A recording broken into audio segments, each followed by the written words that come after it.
Dijual dengan harga 1,8 jutaan, tapi menggunakan chipset yang di-downgrade dari versi sebelumnya. Apakah Redmi 8 ini masih layak untuk dibeli? Halo guys, balik lagi di channel, dan ini adalah full review dari Redmi 8. Redmi 8 memiliki desain yang cukup bagus jika dibandingkan dengan pesaingnya di kelas harga yang sama. Cover belakangnya yang berbahan plastik glossy ini sangat eye-catching dan tidak terlihat murahan. Build quality-nya juga bagus, serta tombol-tombolnya empuk dan enak ditekan.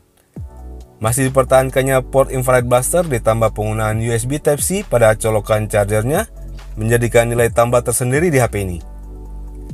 Layarnya sendiri memang masih beresolusi 720p atau HD.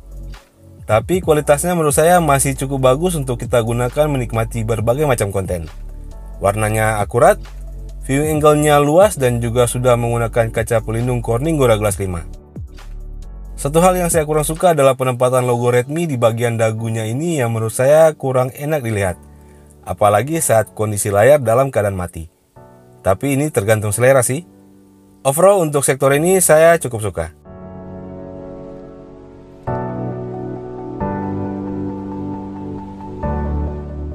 Beralih ke sektor jeroan, hal yang bikin HP ini kurang greget saat peluncurannya adalah sektor dapur pacu yang mengalami downgrade dibanding seri pendahulunya.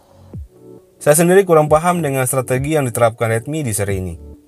Kalaupun Redmi belum bisa melakukan upgrade, setidaknya Snapdragon 632 yang digunakan di Redmi 7 tetap dipertahankan di seri ini. Karena menurut saya itu adalah opsi yang lebih baik dibanding Snapdragon 439 yang tentu akan menjadi deal breaker bagi sebagian orang. Memang user experience di HP ini secara keseluruhan masih cukup bagus sih. Penggunaan RAM 4GB tentu lebih baik dibanding saudaranya si Redmi 8A. Menjadikan HP ini tetap smooth saat dioperasikan, serta multitaskingnya juga cukup lancar. Face Unlock juga masih tersedia dan bekerja dengan baik.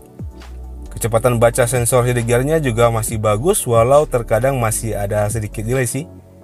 Fitur wireless FM radio yang bisa kita gunakan mendengarkan musik dan lainnya tanpa perlu lagi mencolokkan headphone jack, ditambah dukungan optimasi MIUI 11 yang sangat menopang performa dalam penggunaan sehari-hari, adalah beberapa hal yang bisa kita dapatkan di HP ini.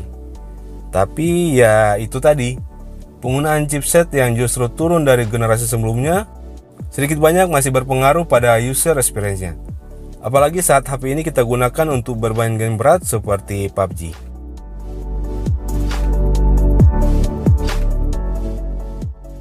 Beralih ke sektor daya, sama seperti saudaranya si Redmi 8A, HP ini juga sudah dibekali dengan baterai berkapasitas jumbo hingga 5000 mAh yang sudah didukung dengan sistem pengisian cepat hingga 18 watt atau Quick Charge 3.0.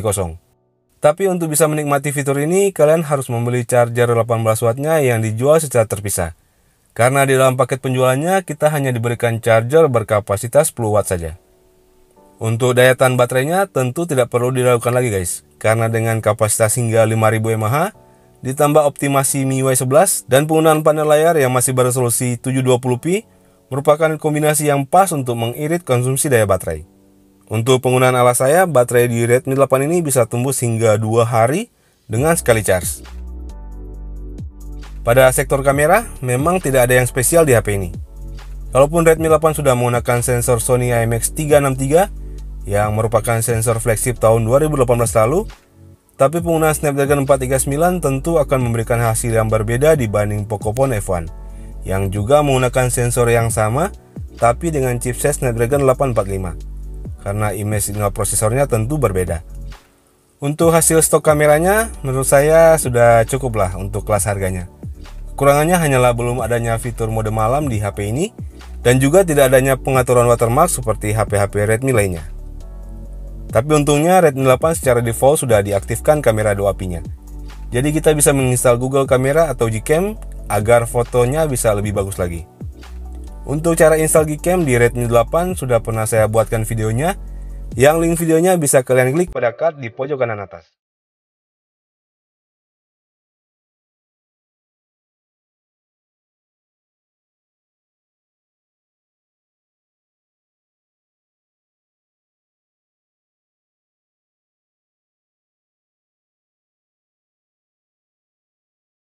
Jadi kesimpulannya, apakah Redmi 8 ini recommended?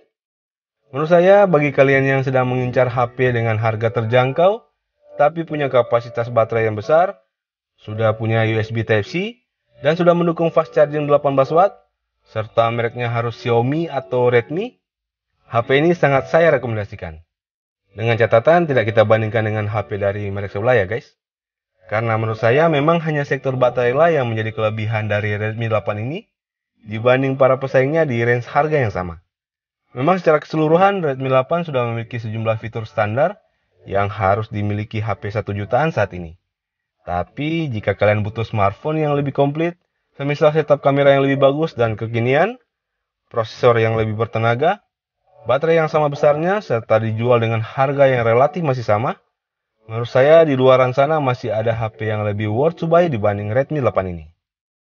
Gimana menurut kalian? Tulis pendapat kalian di kolom komentar di bawah ya guys.